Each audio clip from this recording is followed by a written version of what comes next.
Mi nombre es Rodrigo Ayala, presentador, host, en algunos momentos mi propio invitado, y hablaremos de diversos temas que pueden ser de interés, tales como tecnología, liderazgo e incluso temas varios que pueden ser interesantes para el resto de los auditores.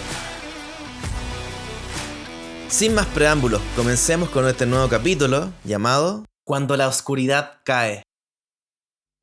Existe un día que jamás voy a olvidar, que ningún chileno que haya vivido ese día lo olvida.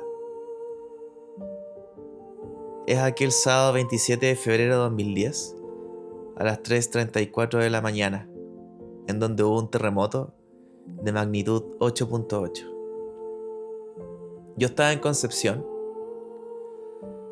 estaba despierto en aquel momento, estaba trabajando en mi tesis, tranquilamente, sentado en la cama, y de la nada empiezo a sentir un temblor. Yo estoy muy acostumbrado a los temblores, no sé por qué. Lo vivo tranquilo, lo hago con calma, sé lo que hay que hacer, no me desespero. Y lo mismo ocurrió ese día.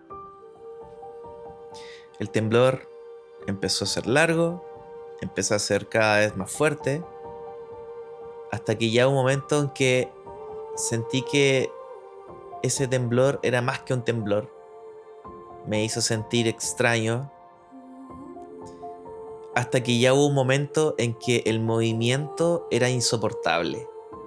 Yo estaba en un segundo piso, en una casa de madera, como estudiante, arrendando ahí, y lo único que recuerdo es de que se movía tanto la casa que se abrieron las cortinas de la ventana y lo único que veía era la luna que estaba en un punto fijo, mientras el cuadro de la ventana y toda la casa se movía y solo veía la luna como un punto que no se movía. No pensé mucho, no hice nada más que quedarme ahí en la cama, sentado, atento, mirando cómo todo se movía de un lugar a otro. Las cosas se movían de lugar. La casa sonaba y crujía. Se corta la luz. No hay nada que hacer. Era un momento difícil.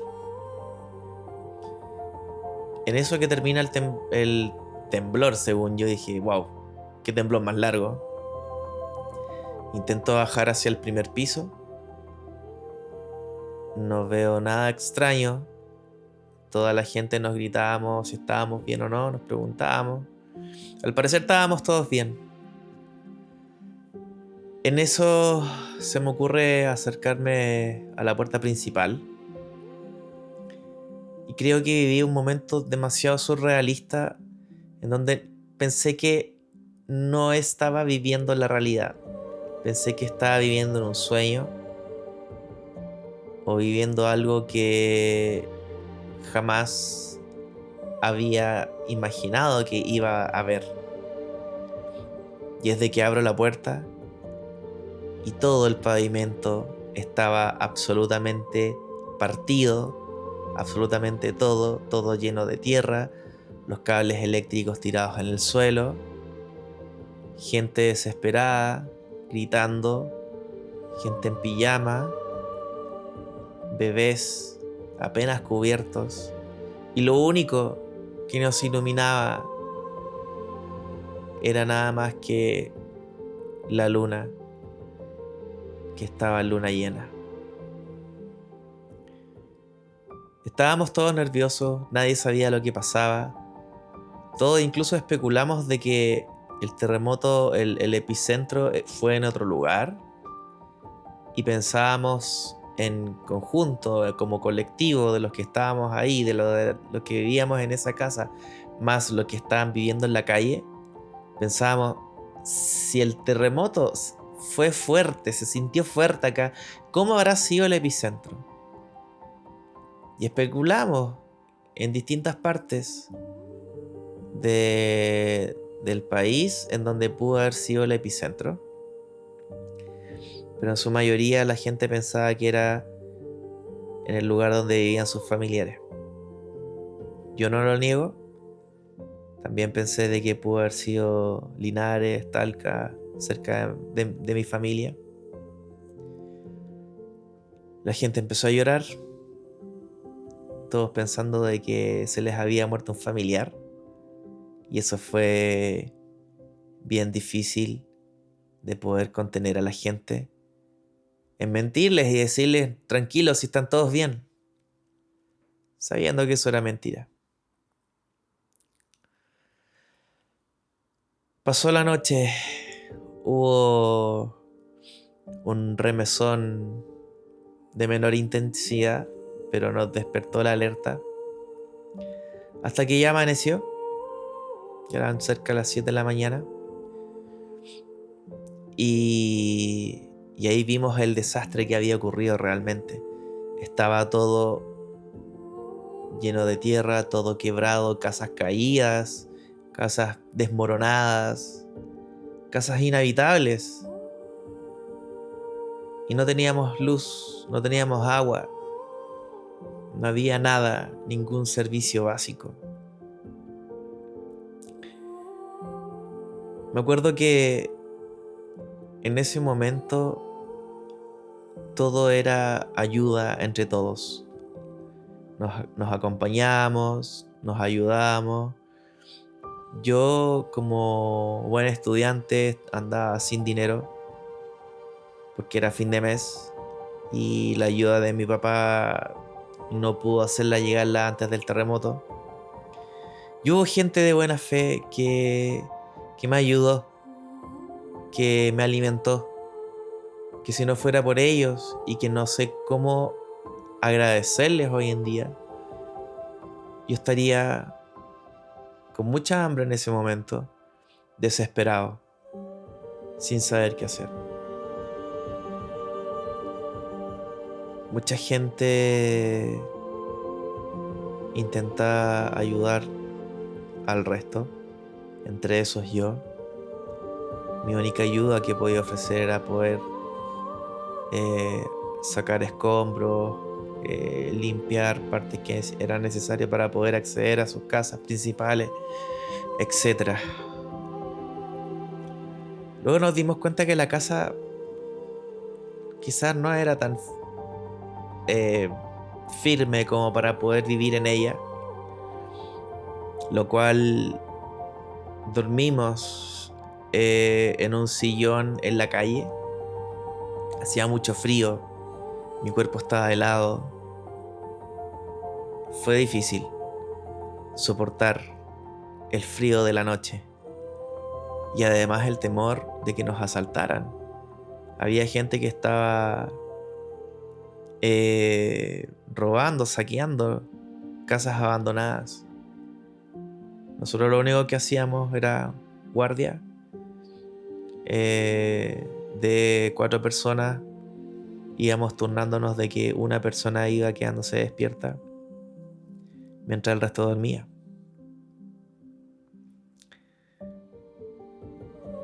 Al día siguiente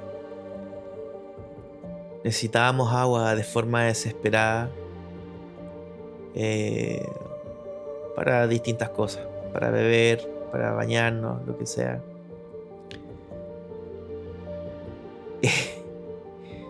Y fuimos a caer en un spa gay que tenían agua no potable, por lo visto. Y me río porque nunca me había dado cuenta, siempre había pasado por ahí afuera y claro, el letrero era como un hombre haciéndole masaje a otro hombre, en donde a uno de los hombres no se le veía la toalla. Pero nos ayudaron, da lo mismo. Y pudimos tener agua gracias a eso.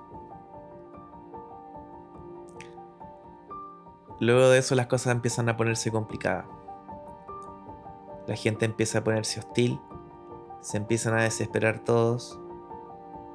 Y acá sucede algo que me llama demasiado la atención, que es el caos colectivo. El caos colectivo es lo que provoca que la gente empiece a decirse a sí mismo: hey, están saqueando, si no saqueamos nosotros, nos vamos a quedar sin comida.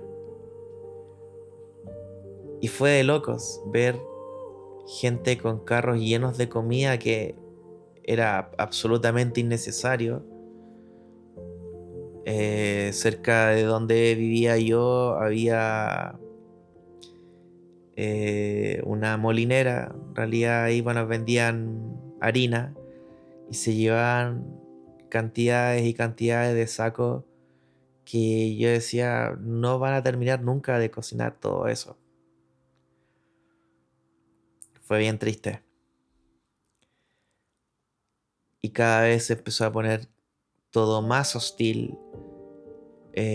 Había un cuartel de PDI cerca y lanzaron a todos los cadetes a la calle, ¿cierto?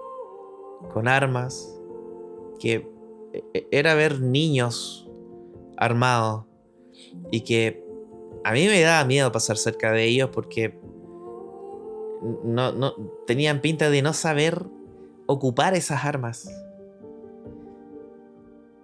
Y de verdad que daba miedo. Luego de eso empecé a ver cómo gente que iba con bolsas con comida caminaba y mientras por atrás gente le robaba la comida con tijeras. Con las tijeras rompían la bolsa, alcanzaban a tomarla y seguían arrancando. Luego todo siguió empeorando. Gente con arma de fuego en la calle. Nunca he visto en mi vida hasta el día de hoy. Nunca he vuelto a ver eso. De gente en la calle armada con armas de fuego, mostrándolo como si nada. ¿Es eso un mundo civilizado? ¿Es lo que nos enseñaron nuestros padres? Era parte de lo que pensaba. Me acuerdo que reuní a la gente que estábamos viviendo, estudiantes, trabajadores, que arrendábamos ahí una pieza dentro de una casa en Concepción. Yo les decía: chicos, nos vamos a quedar sin comida realmente, porque están saqueando todo, absolutamente todo, no están dejando nada para poder después comprar o lo que sea. Y les dije que recogiéramos bolsas, cosas, para poder sacar comida y que por favor recordáramos todo lo que nos enseñaron nuestros padres. Que no sacaran algo innecesario. Así que fuimos en dirección hacia un supermercado. Bueno, antes pasamos a un Fruna. Yo dije: saquemos agua, porque vamos a necesitar líquido, nos vamos a deshidratar. Y entre eso alguien me pasa una caja y dije: oh, chocolate, esto nos va a mantener en pie. Después llegamos a la casa y eran papelillos. Todo era como, bueno, lo hicimos.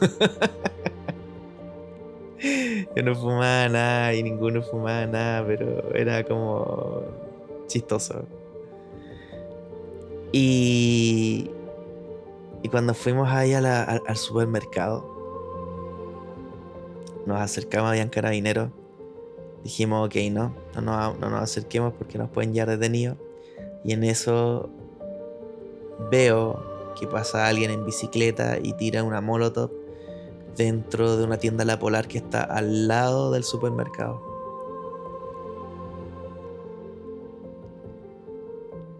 Con gente adentro. Con gente peleando. Ropa. Un pantalón. Una señora tirando por un lado y la otra señora gritando: suéltalo. Y rompían el pantalón con tal de poder obtener ese artículo. Mientras miraba todo ese espectáculo, lo que hice fue que le pregunté a un carabinero si podíamos entrar a sacar solo comida, ya que no teníamos nada. Me dijo, sí, entren nomás, ya sacaron todo lo que no había que sacar, solo queda comida. Yo quedé como, wow. Entonces di instrucciones, les dije a la gente con la que estaba, chicos, saquen un poco de congelado, porque eso nadie los debe haber tocado, para que comamos bien hoy. Y de ahí saquemos un poco de alimentos no perecibles,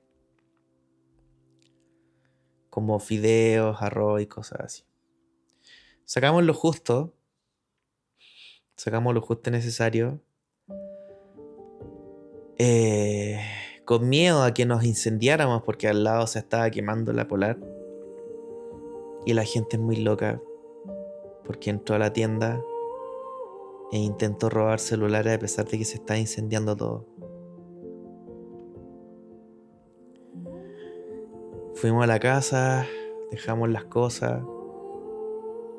Este sauna gay ya no tenía agua, así que fuimos.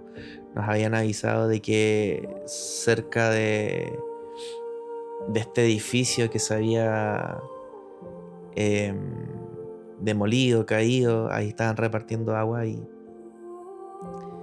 fue algo para no recordar. Estaban entregándonos agua, un camión de carabineros, de bomberos, mientras mirábamos ahí el Alto Río, creo que se llama, no me acuerdo, el edificio que se cayó mientras estaban sacando cuerpos.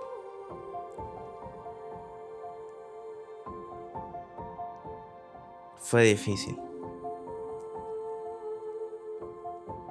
Luego, al volver, quise ir a la plaza para saber cómo estaba todo. Vi gente tirada en el suelo, carabineros disparando. O sea, no disparando, apuntando, perdón. Era gente que estaba saqueando. También seguía avanzando y habían carabineros que se estaban quedando dormidos de pie, que llevaban harto tiempo sin poder dormir incluso.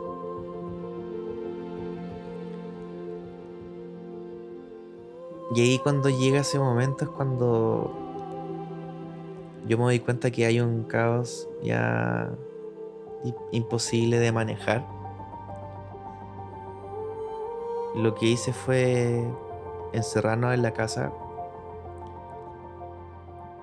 pero en el camino nos dimos cuenta de que, bueno, militares habían en la calle y nos estaban gritando de que desde las 8 de la tarde iba a haber toque de queda.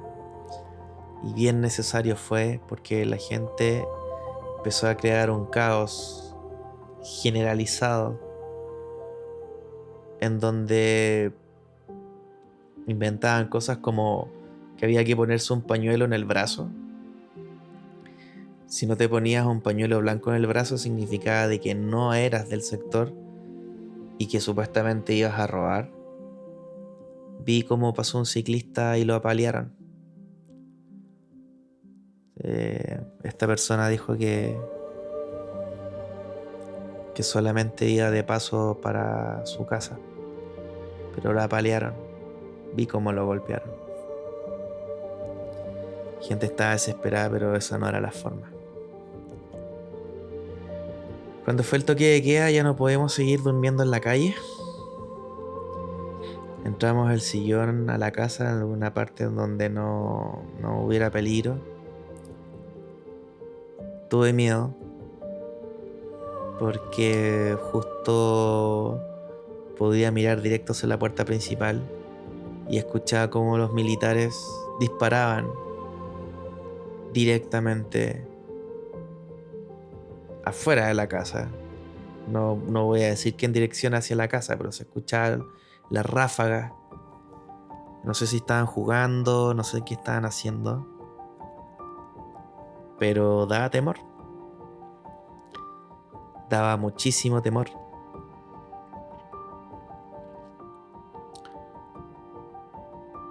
En una de esas noches me encontré con uno de mis hermanos. eh, una de las noches anteriores, en donde al ver todas las casas derrumbadas y tiradas al suelo de de toda esa calle, pensó que yo ya estaba muerto ya. Pensó que yo estaba bajo los escombros. Y veo a alguien, yo de lejos, que estaba muy triste acercándose y trotando. Y de repente lo veo bien y grito: Camilo, Camilo, soy yo, soy Rodrigo. Y me abrazó, lloramos juntos. Que un hermano que él vivía allá en ese momento. Y jamás pensamos que nos íbamos a encontrar y que íbamos a estar bien.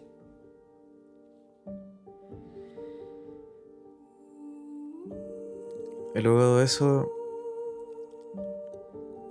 nos pusimos de acuerdo para intentar buscar la forma de llegar a Linares, que es donde vive nuestra madre. Nos fuimos a la casa de donde era en aquel momento la casa de su polola. Y esperamos la noche de la toque de queda. Y el otro día en la mañana salimos temprano. Teníamos que salir caminando. Teníamos que salir caminando hacia la carretera a buscar el auto de mi mamá que estaba que lo conducía una pareja que tenía en ese momento mi mamá. Tuvimos suerte porque no teníamos ningún contacto, no había ninguna forma de poder decir, ok, nos juntamos en tal lugar ni nada, no. Solamente lo único que alcanzamos a comunicar es que en un día X íbamos a juntarnos en algún lugar. Y íbamos caminando ya por la carretera desde la ciudad, cansados igual. Y de repente veo un auto rojo y era el auto de mi mamá y grito: ¡Patricio! Era él. No lo podía creer. Era imposible que eso pasara. Partimos corriendo hacia el auto, obviamente mirando por todos lados, porque era como: no nos morimos por el terremoto, no nos morimos por el caos social y vamos a morirnos atropellados, no. Así que cruzamos con cuidado y lo logramos. Nos abrazamos y nos subimos al auto y nos fuimos a la casa. Mi mamá nos recibió llorando. Yo creo que pensó lo peor, pero estábamos todos bien. Y hoy en día estamos todos bien. Yo creo que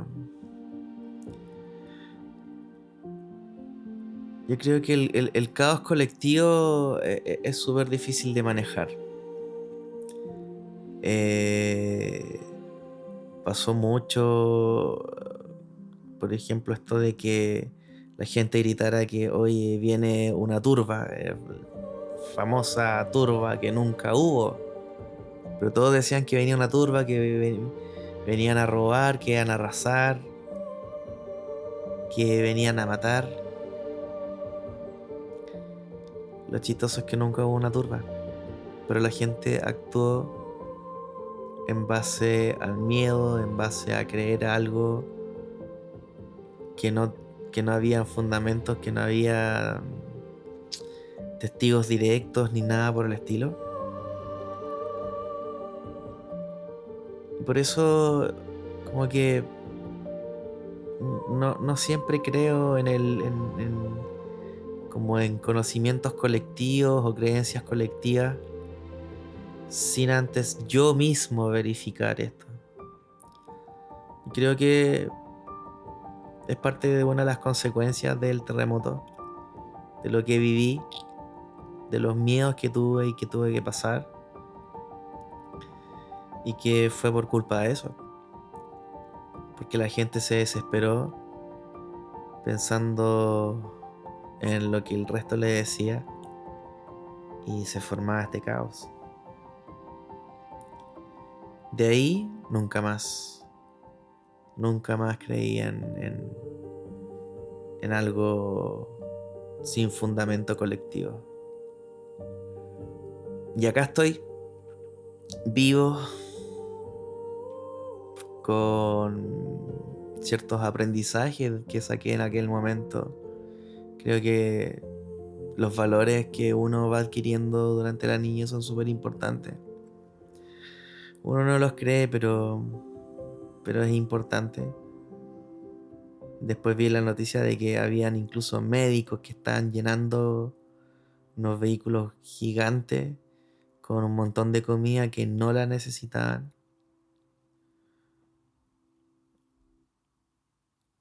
Gente que salió en la tele robando televisiones,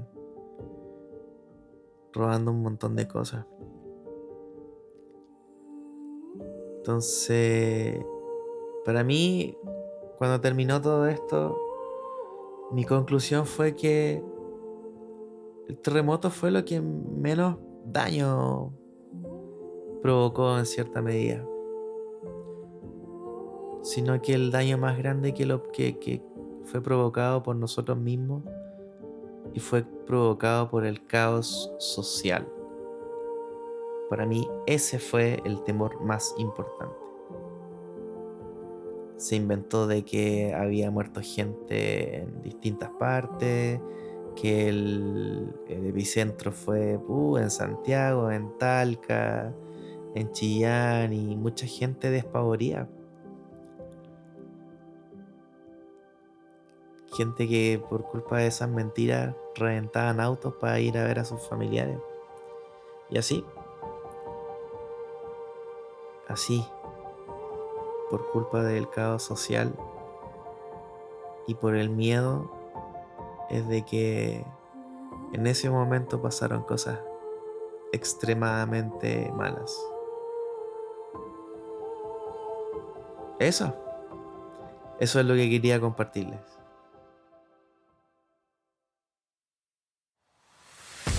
Este capítulo ya ha llegado a su fin, pero no te desesperes, que ya llegarán pronto. Si no quieres perderte ninguno, por favor, suscríbete.